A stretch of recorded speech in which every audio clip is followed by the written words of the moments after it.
Good morning, student.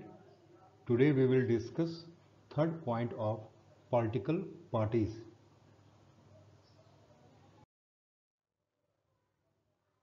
Third point of political parties is kinds of political parties. We have already discussed why do we need political parties and second how many parties should we have. ये दो point को हम लोग already discuss कर चुके हैं. तो today we will discuss kinds of political parties. This topic we will divide into three parts. First, recognized political parties. Second, state या regional political parties. And third, national political parties. First point में हम discuss करेंगे किसी भी political parties को किस तरह recognise किया जाता है, किस तरह मान्यता दिया जाता है. एंड सेकेंड, स्टेट या रीजनल पॉलिटिकल पार्टीज बनने के लिए क्या क्राइटेरिया होना चाहिए. And third, national political parties बनने के लिए क्या क्राइटेरिया होना चाहिए. अगर आप वो फुलफिल नहीं कर पाते हैं तो आपको नेशनल पार्टीज का जो मान्यता दी जाती है वो नहीं दी जाएगी. उसी तरह स्टेट पार्टीज के साथ भी कंडीशन अप्लाई होता है.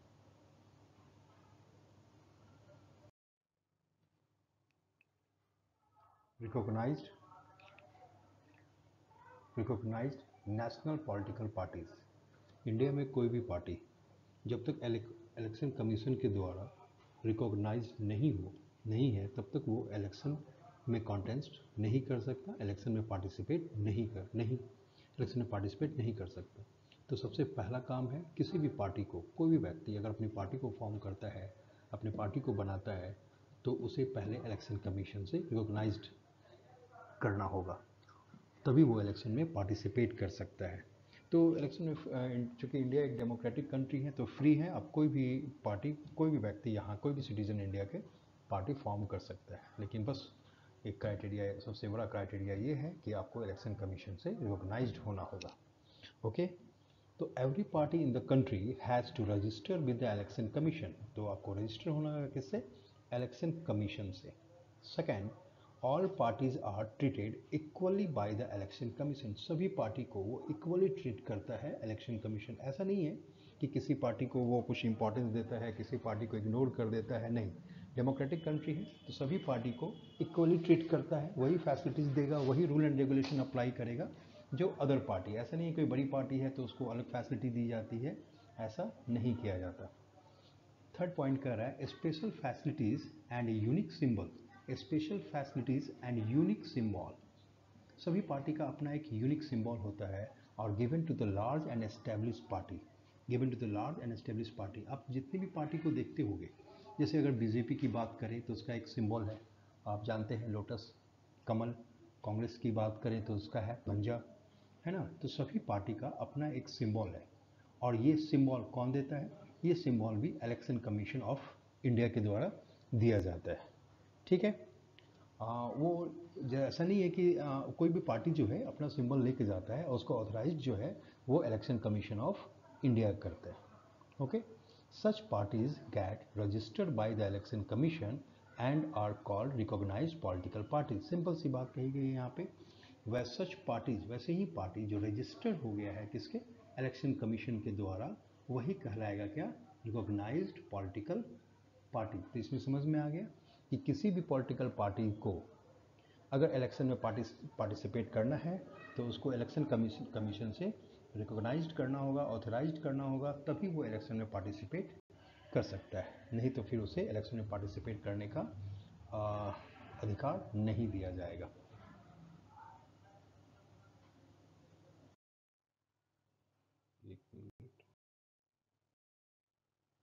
National party. ठीक है. तो फर्स्ट दे आर द, क्या कह रहा है? They are the country wide parties having their units in several units. कई स्टेट में होते हैं. They follow almost the same policies and programmes to be follow at the national level. जिस तरह स्टेट में कोई पार्टी पूरा फोकस करके स्टेट पे पॉलिसीज और बनाते हैं, उसी तरह नेशनल पार्टी जो है वो सारी पॉलिसीज एंड प्रोग्राम्स नेशन को ध्यान में रखकर बनाती है. तो वैसे पार्टी को हम नेशनल पार्टीज कह सकते हैं. अब इलेक्शन कमीशन जो क्राइटेरिया बनाया है वो है ए पार्टी दैट सिक्योर्स एटलीस्ट 6%, उसमें भी देखेंगे 6% of the total votes in Lok Sabha. Lok Sabha के इलेक्शन में कम से कम उसको 6% वोट जीतना होगा, या असेंबली इलेक्शन इन 4 सीट, या असेंबली इलेक्शन जो होता है लेजिस्लेटिव असेंबली का, उसमें 4 स्टेट्स या असेंबली इलेक्शन के 4 स्टेट्स जो इलेक्शन है उसमें कम से कम 6% मिला के वोट आना चाहिए, ठीक है। And wins at least 4 seats in the Lok Sabha, और कम से उसके बाद क्या कर रहा है दूसरा क्राइटेरिया, 4 सीट्स है ना, उसको लोकसभा में जीतना होगा, तभी वो रिकॉग्नाइज्ड नेशनल पार्टी कहेगा। तो सिंपल, अगर हम देखें लेजिस्लेटिव नेशनल पार्टी का क्या क्राइटेरिया है, नेशनल पार्टी का क्राइटेरिया है कि लोकसभा का जो इलेक्शन होगा उसमें 6% वोट जीतना होगा उसके, या अगर मान लो 6% वोट नहीं तो, या स्टेट असेंबली जो होता है उसके 4 स्टेट में 6% वोट जीतना होगा। इसके साथ प्लस ये दोनों में से एक होना चाहिए, और इसके साथ ये भी होना चाहिए, ये भी कंपलसरी है कि कम से कम 4 सीट किसका, लोकसभा का, लोकसभा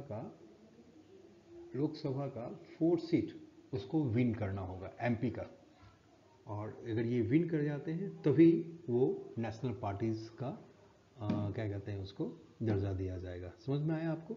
सिंपल वे में कहा जाता है कि किसी भी नेशनल पार्टीज़, कोई भी पार्टी अगर नेशनल पार्टीज़ के द्वारा नेशनल पार्टीज़ का दर्जा लेना चाहता है तो उसको लोकसभा में 6% या स्टेट असेंबली के 4 स्टेट में, यहाँ 4 स्टेट में 6% वोट लाना होगा, और उसके साथ 4 एमपी का सीट उसको जीतना होगा, तभी वो पार्टी नेशनल पार्टीज़ के रूप में सामने आ सकती है, नेशनल पार्टी उसे कहा जा सकता है। इसके साथ अगर इंडिया में देखा जाए तो 7 रिकॉग्नाइज्ड नेशनल पार्टीज हैं, कितना, 7, जिसको एक एक करके हम लोग समझेंगे। 2018 के अनुसार इंडिया में 7 रिकॉग्नाइज्ड नेशनल पार्टीज हैं। फर्स्ट आप देख रहे हो ये टीएमसी है, तृणमूल कांग्रेस पार्टी,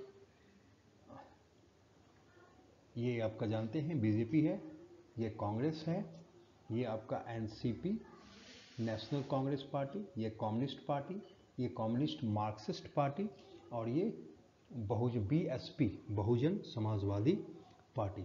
इस तरह हम लोग देखेंगे कि 7 पार्टीज जो है वो अभी आप उससे पहले क्या पढ़े थे, 700।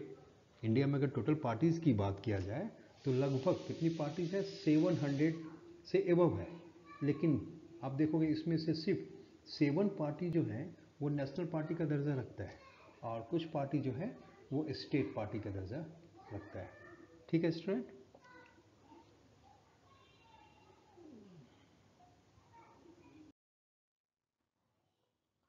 तो 7 पार्टी को 1 बाय 1 हम लोग डिस्कस करते हैं। तो सबसे पहले ऑल इंडिया तृणमूल कांग्रेस को लेके चलते हैं, जो बंगाल में है। ये फोटो भी देख रहे हो इसका आप,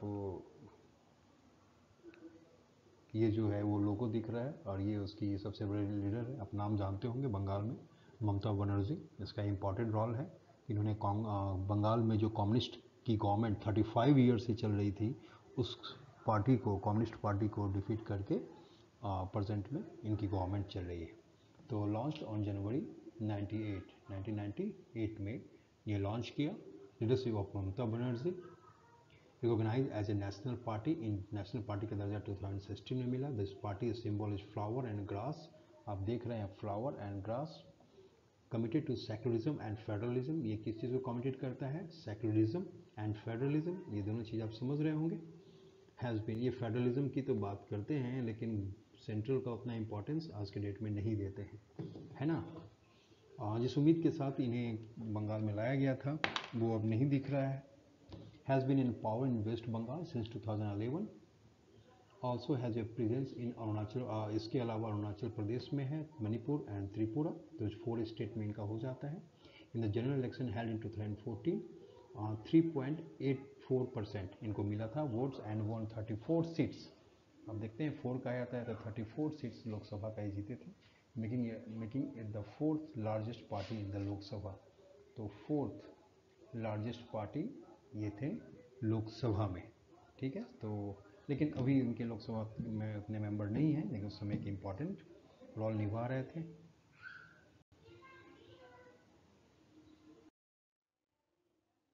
second important party Bahujan Samaj party BSP, formed in 1984 under the leadership of Kashiram. ये जो व्यक्ति दिख रहे हैं ये काशीराम है, जिनका डेथ हो गया है। 6 to represent and secure power for the Bahujan Samaj which include, यहाँ बहुजन समाज करने मतलब जो डिप्रेस क्लास हैं उन्हें हम यहाँ पे बहुजन समाज करें, included at the Dalit, Adivasi, OBC and religious minorities, इसकी बात करते हैं ये लोग। Follow ideas and techniques teaching of Sahu Maharaj, जो महाराष्ट्र में थे, महात्मा फुले, पेरियार रामास्वामी नायकर एंड बाबा साहेब अम्बेडकर। ये पार्टी इन लोगों को फॉलो करती हैं, खासकर बाबा साहेब अम्बेडकर को सबसे ज़्यादा इम्पॉर्टेंट देते हैं। Welfare of the Dalit and oppressed people, तो ये वेलफेयर की बात करते हैं, दलित एंड ऑप्रेस्ड पीपुल, वैसे पीपुल जिनको दबाया गया है।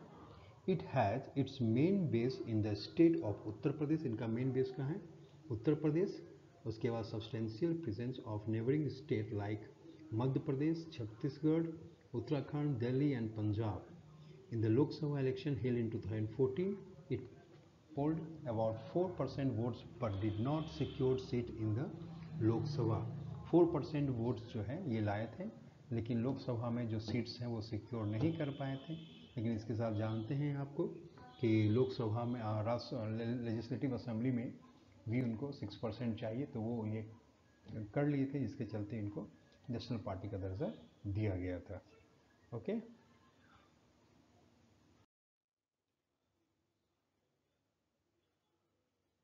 Okay. Third important party Bharatiya Janata party. Present में आप जान रहे हैं इनका इम्पोर्टेंस, क्योंकि ये अभी रूलिंग गवर्नमेंट इसी पार्टी की है, भारतीय जनता पार्टी। ये इसका लोगो है लोटस। तो फाउंडेड इन 1980, इसका पुराना नाम था भारतीय जनसंघ। आज जो भारतीय जनता पार्टी कह रहे हैं, तो 1980 में भारतीय जनसंघ था, यही आगे चल के भारतीय जनता पार्टी बनी। तो भारतीय जनसंघ को इस्टेब्लिश करने में जो सबसे इम्पोर्टेंट होता है श्यामा प्रसाद मुखर्जी इन 1951 में। तो बीजेपी 1980 में बनी, लेकिन श्यामा प्रसाद मुखर्जी जो 1951 में भारतीय जनसंघ इस्टेब्लिश की, वही आगे चल के भारतीय जनता पार्टी के नाम से जाना जाती है।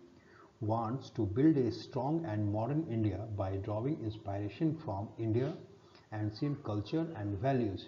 अगर इसके बारे में फोकस किया जाए तो ये स्ट्रॉन्ग एंड मॉडर्न इंडिया की बात करते हैं, जिसमें Indian ancient culture and values को भी साथ लेके चलने की बात करते हैं।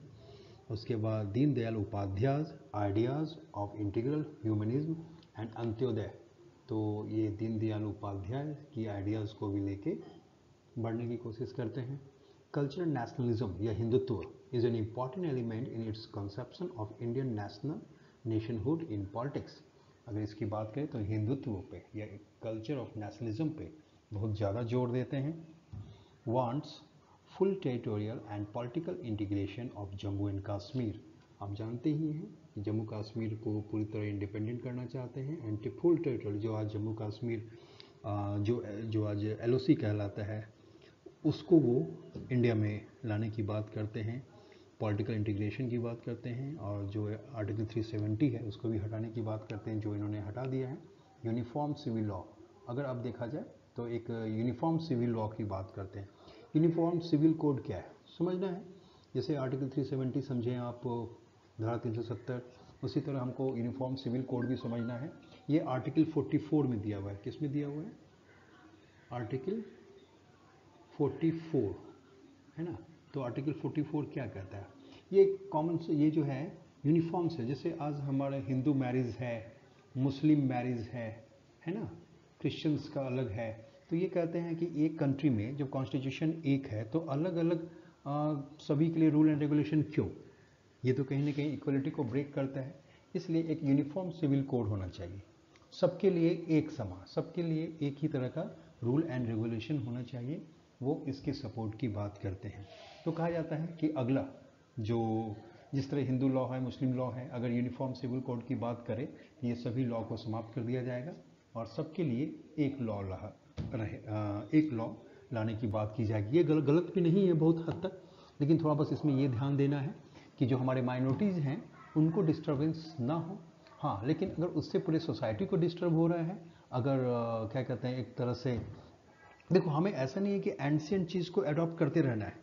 एंशियंट में कई वर्ड अगर गलत, जैसे इंडियन हिंदू का जो कहा जाता है रेनेशा, या हम कह सकते हैं फिर से हमारा एक तरह से अपने सोसाइटी को चेंज किए, या एक पार्टिकुलर वर्ड है जो मुझे ध्यान में नहीं आ रहा है, तो कहेंगे कि रेनेशा कह सकते हैं कि पुनर्जागरण, हिंदी में कहते हैं रेनेशा को।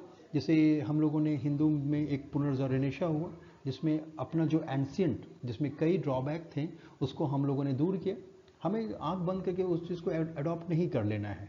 जैसे हमारे में चाइल्ड मैरिज था, सती सिस्टम था, और ये इंडियन कल्चर की बात कही जाती थी, या हिंदू का पार्ट कहा जाता था, तो वो गलत था, तो उसे हटाना ही चाहिए। तो किसी भी रिलीजन में जो गलत है उसे हमें एक्सेप्ट नहीं करना चाहिए, उसे हमें छोड़ना चाहिए। अगर हमें आगे बढ़ना है तो हमें न्यू कॉन्सेप्ट, न्यू आइडियाज़ को अडॉप्ट करना होगा। इसका मतलब नहीं कि पुराने चीज़ को छोड़ दें, लेकिन पुरानी वो चीज़ जो हमारे डेवलपमेंट में कहीं ना कहीं ब्रेकर का काम कर रहा है, हमारे डेवलपमेंट में ब्रेकर का काम कर रहा है, आप उसको छोड़ दीजिए, है ना। ये रिलीजन, ये सब चीज़ हमारे बेनिफिट के लिए बनाया जाता है, लेकिन अगर उससे हमें बेनिफिट नहीं मिल रहा है तो उसमें चेंज होना चाहिए, ठीक है। और कहा जैसे नदी, अगर तालाब का पानी जो है उसमें स्मेल आना शुरू हो जाता है, क्यों? क्योंकि उसमें चेंजिंग नहीं होता, एक ही पानी स्टोर रहता है। नदी का जो पानी होता है वो हमेशा स्वच्छ होता है, क्लीन होता है, क्यों? कि उसमें नई धाराएं हमेशा आते रहती है। तो उसी तरह हमारे कॉन्स्टिट्यूशन में भी, हमारे रिलीजन में भी, हमारे कस्टम में भी न्यू कॉन्सेप्ट को आने देना चाहिए। जिस दिन ऐसा नहीं हुआ तो वो हमारा कल्चर या रिलीजन ये सब जो है वो एक तरह से आगे चल के स्मेल करने लगेगा। तो इससे बचने के लिए हमें न्यू कॉन्सेप्ट को अडॉप्ट करना चाहिए, तो वही कर रहे हैं। तो यूनिफॉर्म सिविल कोड, अगला जो माना जाता है बीजेपी का, वो है यूनिफॉर्म सिविल कोड। आगे कहता है it's support base increase substantially in the 99। हम देखते हैं कि इस पार्टी को जो सफलता जो मिलना शुरू हुई वो 1990 में, है ना। Earlier limited to the north, इसका जो लिमिटेशन है north and west and the urban areas, खासकर अर्बन एरिया माना जाता था, लेकिन अब तो रूरल एरिया पे भी पकड़ बन गया है। The party expanded it's support in the south east and north east and rural areas. Support अब धीरे धीरे जो है ये सब एरिया में भी इनका सपोर्ट ये सब बढ़ रहा है। कम टू पावर इन 1998, ये पावर में आए 1998 में as the leader of national democratic alliance.